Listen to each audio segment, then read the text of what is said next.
ሰላም የአብሪ ሚዲያ አድማጭ ተመልካቾቻችን እንደምን ቆያችሁ? እነሆ የሰዓቱን መረጃ ይዤላችሁ ተገኝቻለሁ። የመጀመሪያው መረጃ በወቅታዊ ሁኔታ በሚለው ላይ የትግራይ ክልላዊ መንግስት ወይም ህገወጡ የደብረጽዮን ቡድን መግለጫ መውጣቱና በመግለጫው በሸረሪና በተደረገው ውጊያ የሱዳኑ ፈጥኖ ደራሽ ኃይል ከኢትዮጵያ ኃይል ጋር ተሰልፎ ወቅቶኛል ማለቱ እንመለከታለን። ይሄ ብዙ እውነታዎችን ስለሚያጋልጥ የምናየው የለትንታኔ የመረጥኩት ርዕሰ ጉዳይ ነው። ሌላው በትግራይ ውስጥ የግዳጅ አፈሳ እንደቀጠለ ነው። በዚህ የግዳጅ አፈሳ የታፈሰ ወይም የታፈነ አንድ ወጣት አፈናውን ወይም አፈሳውን ወይም ገፈፋ የሚሉት እነሱ አልቀበልም በማለቱ መረሸኑን የሚጠቁም መረጃም አለን፣ እንመለከተዋለን። በሌላ በኩል የኤርትራ ወታደሮችና ሲቪሎች በወያኔ ተጋብዘው ትግራይ መገኘታቸውና ከወያኔዎች ጋር ከበሮ እየደለቁ ሲጨፍሩ መታየታቸውን እንመለከታለን።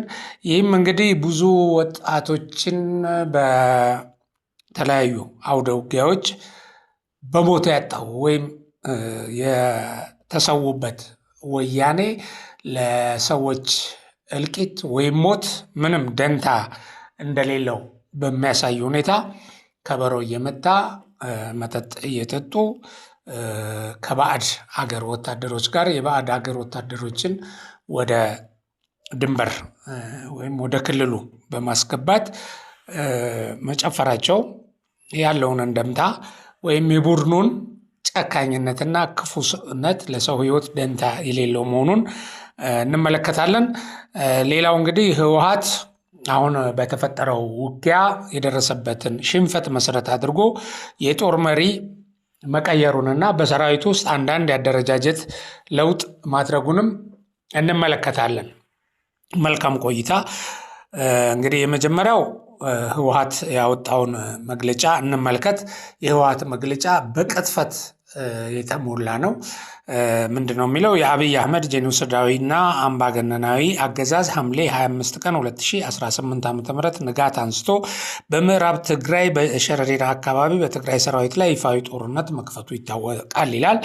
በጦርነቱ ላይ የሱዳን ፈጥኖ ደራሽ ኃይል RSF ተብሎ የሚጠራው በመሐመድ ሐምዳን ዳጋሎ ሄሜዲቲ የሚመራ ታጣቂ ኃይል እንዲሁም ከአካባቢው ተገደው የተሰበሰቡ ታጣቂዎች የተሳተፉ ሆነው ቅጥረኛዊ ጄኖሳይደሩ አብይ አህመድ በመንጋ ሰብስቦ አለኝ የሚለው ሁሉም አይነት የምድርና የአየር ኃይል ተጠቅሞ ከንጋት እስከ አመሻሽ ተደጋጋሚ ጥቃቶችን ለማካሄድ ሞክሯል ይላል እና ፍትሐዊ ዓላማ አንግቦ የሰማዕታት አደራ እወጣለሁ ያለው ጀግና የትግራይ ሰራዊት ተንደርድሮ የመጣውን ወራሪ በመመከት የጠላትን ህልም አክሽፎታል። በመሆኑም ሰራዊታችን ዛሬም እንደ ትናንቱ በደማቅ ታሪክ የሚሰነድ አንጸባራቂ ጀግንነት ፈጽሟል እና ክብርና ሞገስ ይገባዋል ይላል።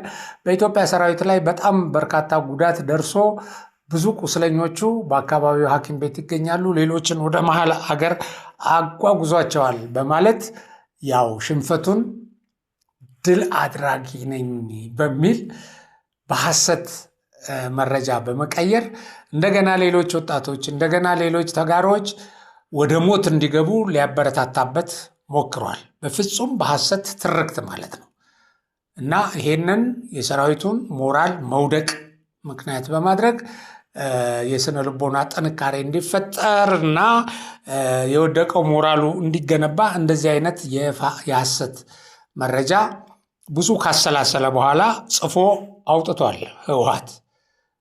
እውነታው ግን በዚህ ውጊያ ላይ በጣም በርካታ ተዋጊዎቹን ነው ያጣው። ልክ እሱ እንዳለው የሐምዳን ዳጋሎ ጦርም በዚህ ጉዳይ ተሳትፏል ይለናል።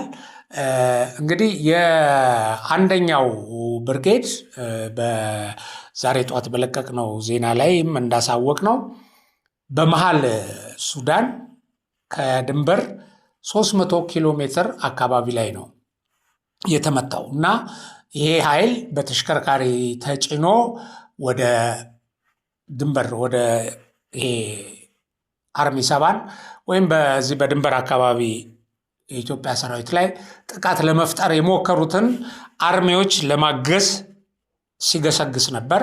እንግዲህ ይሄ በጠራራ ፀሐይ የተደረገ ወታደራዊ እንቅስቃሴ በተሽከርካሪ ላይ በዛ ደረጃ ለእይታ በተጋለጠ ሁኔታ ሲንቀሳቀስ ይሄ ኃይል ሱዳን ውስጥ በአልቡርሃን ጎን ተሰልፎ ተሸጦ በቅጥረኝነት የዚህን የፈጥኖ ደራሽ ኃይሉን ሲወጋ ነበረ እና እዛ ቦታ ላይ ጧት በካርታ እንዳሳየናችሁ ድባቅ ተመቷል። ተመቶም ቁስለኛውንም አስክሬኑንም የሚያነሳው አጥቶ የአካባቢው ኃይሎች መሳሪያ እየነጠቁ ቁስለኛው ለረጅም ጊዜ ምንም እርዳታ ሳይደረግለት እንደቆየ ዘግበንላቸዋል። እና ይሄ ሱዳን ውስጥ ለምን ዓላማ ተገኘ ያልን እንደሆነ በቅጥረኝነት ከአንደኛው ወገን ጋር ተሰልፎ በዛ በርስ በርስ ጦርነት ሌላኛውን ወገን ሲወጋ የቆየ እና በዚህ ስምሪት ላይ ያለ ኃይል ነው እና ህወሓት እንደሚለው ይሄ ኃይል የፈጥኖ ደራሹ ኃይል በዚህ ደረጃ ሲንቀሳቀስ የነበረውንና ከዚህ በፊት ሲወጋው በቅጥረኝነት ተሰልፎ ሲወጋው የነበረውን የቲፒኤልኤፍ ኃይል ቢመታው ወይም ቢደመስሰው አይገርምም እና ህወሓት ሱዳን ውስጥ እዋጋ ነበረ የሚለውን ነው እውነት ያደረገልን በዚህ ሁኔታ። ሁለተኛ ደግሞ ልብ አድርጉ፣ አሁንም እነዚህ ሰዎች ራሳቸውን በምን ደረጃ እንዳጋለጡ ወይም እውነታውን እንዳፍረጠረጡ የሚያሳየን ምንድን ነው? ምዕራብ ትግራይ ላይ የኢትዮጵያ ሰራዊት ወረረኝ ነው የሚለው፣ ግን ምዕራብ ትግራይ ተይዞብኛል እሱን ለማስመለስ እዋጋለሁ ነበር ሲል የነበረው ይሄ ምዕራብ ትግራይ በሱ እጅ አለመሆኑን ራሱ ስለተናገረ ውጊያውን ማን እንደጀመረው ግልጽ ነው። ምዕራብ ትግራይን አስመልሳለሁ እያለ ሲፎክር የነበረው ኃይል ነው። በሌላ በኩል ደግሞ ይሄ ውጊያ የኢትዮጵያ ሰራዊትን ለማጥቃት እንቅስቃሴ የተደረገበት ከሱዳን ወደ ኢትዮጵያ በተደረገ ስምሪት ወይም ንቅናቄ ነው። ስለዚህ አሁን የፈጥኖ ደራሹ ኃይል መጥቶኛል ብሎ ኮምፕሌን ያደረገው የፈጥኖ ደራሹ ኃይል ሱዳን ውስጥ ያገኘውን ኢላማ ማጥቃቱን የሚያሳይ ነው እና በሱዳን ውስጥ ተንቀሳቅሻለሁ፣ በሱዳን ውስጥ ውጊያ ከፍቻለሁ፣ በሱዳን ውስጥ በቅጥረኝነት ተሰልፌ ስዋጋ ነበር የሚለው ያው ይሄ በሳተላይት መረጃዎች በተለያየ ጊዜ ታይቷል። እሱን ነው የነገረን እና 300 ኪሎ ሜትር ከኢትዮጵያ ድንበር ርቆ ያለው ኃይል መመታቱም ይሄ ለአርሚ 7 ድጋፍ ሊሰጥ የነበረ አንዱ የአርሚ 7 ብርጌድ እዛ ቦታ ላይ መመታቱም የውክልና ጦርነት የቅጥረኝነት በሌላ ሀገር ድንበር ውስጥ ሆኖ ያካሄደው ውጊያ እንደገና ከሌላ ሀገር ድንበር ተንቀሳቅሶ ደግሞ ከሌሎች ባዕዳን ጋር ተሰልፎ ኢትዮጵያ ያለው መውጋት መንቀሳቀሱን በራሱ መግለጫ ቁልጭ አድርጎ አሳይቶናል ህወሓት። ሌላው ሽንፈቱን ለማለት ለመሸፈን የወደቀውን የጦሩን ሞራል ለመገንባት የተጠቀመው የውሸት መግለጫ ደግሞ በርካታ ቁስለኞቹን የሚሰበስብለት አጥቶ በየቦታው ወድቀው የሚገኙትን የተወሰኑትን የኢትዮጵያ መከላከያ ሰራዊት ሕክምና እንዲያገኙ አድርጎ በሰብአዊነት እየረዳቸው ያሉትን የኢትዮጵያ ቁስለኞች ናቸው። ከዚህ በፊት የቡድኑ ቃል አቀባይ ወይም የቡድኑ የፕሮፓጋንዳ ክንፍ ልክ ውጊያው እንደተጀመረ የኢትዮጵያ ሰራዊት በሜካናይዝድ እና በአየር ኃይል ውጊያ ከፍቷል፣ እግረኛ ጦር አልተጠቀመም ብሎ ነግሮን ነበረ። አሁን እነሱ ተነስተው በጣም በርካታ እግረኛ በጣም መንጋ ብዙ ሰው አሰልፎ ውጊያ ገጠመና ብዙ ጉዳት አደረሰን፣ እኛ ብዙ አቆሰልንበት፣ ገደልንበት ይላሉ። ወይራስ የኢትዮጵያ ሰራዊት በዚህ ቁመና ወደ አካባቢው እንዳይገባ መንገድ ላይ የፋኖ ኃይል እንደዚህ ይገትረዋል፣ ይከልለዋል እንደዚህ ሲሉን ነበር እና እርስ በርሱ የሚጋጭ እንደገና ደግሞ በደንብ ፋብሪኬት የተደረገ ታቅዶ ውሸት ያን ሁሉ ሞት ያን ሁሉ እልቂት የካዱበት ነው። ከዛ በኋላም ቆም ብለው ስለ ሰላም ከማሰብ ይልቅ በቃ ይሄን ኃይል አንችለውም፣ ውጊያ ማድረግ የለብንም፣ ተጨማሪ እልቂት እናስከትላለን ከማለት ይልቅ እንደገና ሌላውን ለመማገድ አሸንፈናል ይላሉ። በውሸት አሸንፈናል፣ ጉዳት አድርሰናል፣ መክተናል ይላሉ። ፍትሐዊ ዓላማ አንግቦ የሰማዕታት አደራ ወጣለሁ ያለው ጀግናው የትግራይ ሰራዊት ተንደርድሮ የመጣውን ወራሪ በመመከት የጠላትን ህልም አክሽፎታል ይላል። በመሆኑም ሰራዊታችን ዛሬም እንደ ትናንቱ በደማቅ ታሪክ የሚሰነድ አንጸባራቂ ጀግንነት ፈጽሟል ይላል። የክህደት ታሪክ ነው እና የሽንፈት ታሪክ ነው ያስመዘገብከው። እንደገና ደግሞ በሌላ ሄደ ተሸጠህ ሌላ ድንበር ላይ ሆነህ የማይመለከት ጦርነት ውስጥ መዋጋትና ከዛ ደግሞ ተነስተህ ሀገርህን ከባዕዳን ጋር ሆነህ ከውጭ ወደ ውስጥ ለመውጋት መሰማራትህን አሳፋሪ ታሪክ ነው አስመዝግበህ ያለፍከው። እንደገና የሽንፈት ነው። እንደገና አትሊስት መስዋዕትነትህ እንኳን ክብር ተሰጥቶት እንደው የሐዘን የህሊና ጸሎት እንኳን አልተደረገም። በክብር እንኳን እንዲቀበሩ አልተደረጉም። እነዚህ ሰዎች የትም አሞራ ነው የበላቸው፣ የትም ቦታ ወድቀው። ይሄንን በሆነበት ሁኔታ በሺዎች የሚቆጠሩ በሞቱበት፣ በሺዎች የሚቆጠሩ በቆሰሉበት፣ በሺዎች የሚቆጠሩ በተማረኩበት እና በሺዎች የሚቆጠሩ በሰው አገር በረሃ ላይ በቀሩበት ሁኔታ ውስጥ የሻዕቢያን ወታደሮች ወደ ትግራይ አስገብቶ ጋብዞ ማለት ነው ህወሓት እንግዲህ ይሄ የተሸነፈ ኃይል ስለሆነ ቢያግዙኝ ብሎ ነው ያው የሻዕቢያን ተልእኮ ይዞም ነው የሚንቀሳቀሰው እና ይሄንን አድርጎ አብሮ ሲጨፍር ይታያል። በምስሉ ላይ እንደምታዩት ቪዲዮውን እንደምታዩት እየጨፈረ ነው እና ይሄ ከፌዴራል መንግስት እውቅና ውጪ የባዕድ አገር ኃይል ገብቶ እንደዚህ አይነት ጭፈራ ማካሄዱ ወይም እንደዚህ አይነት በነፃ መንቀሳቀሱ የቡድኑን ህገወጥነት ነው የሚያሳየው። ከፕሪቶሪያ ስምምነት ውጪ ያው እየተንቀሳቀሰው እሱን ድሮ የቀደደው ወይም የጣለው ነው ይሄ ነው እና በትናንትናው ዕለት ሐምሌ 26 በትግራይ ክልል ጉሎ መቅዳ ወረዳ ዝባን ሁፃ በተባለ ስፍራ የኤርትራ ሰራዊትና ወታደራዊ መሪዎች ከተወሰኑ ሲቪሎች ጋር በህወሓት ተጋብዘው አቀባበል ተደርጎላቸው ግብዣ ላይ መቆየታቸውን አስረሽ ምቹ ሲጨፍሩ እንደነበረ መታየታቸውን ነው የደረሰ መረጃ የሚያመለክተው እና በአካባቢው በጋራ ወታደራዊ ቅስቀሳ አካሂደዋል፣ መፈክር አድርገዋል፣ አብረው እንደሚቆሙ አብረው እንደሚዋጉ ይሄንን ሲገልጹ ነበረ። አንድ ሆነን የብልጽግና መንግስትን እንቀብራለን እያሉ መፈክር ሲያሰሙ ነበር እና ከአካባቢው የተገኙ መረጃዎች እንደሚያመለክቱት በስፍራው የድሮን የስለላ እንቅስቃሴዎች ተካሂደዋል እና የሚያደርጉት እያንዳንዱ እንቅስቃሴ ተቀርጿል። የሆነ ሆኖ መንግስት ያው በሆደ ሰፊነት ምንም አይነት እርምጃ አልወሰደም። እንግዲህ በቀጥታ ወደ መተኮስ የሀገርን ሉዓላዊነት ወደ መጣስ እንደዚህ እስኪገቡ ድረስ እላዩ ላይ እስከተኮሱበት ድረስ የኢትዮጵያ ሰራዊት ወደ ሌላ እርምጃ አይገባም።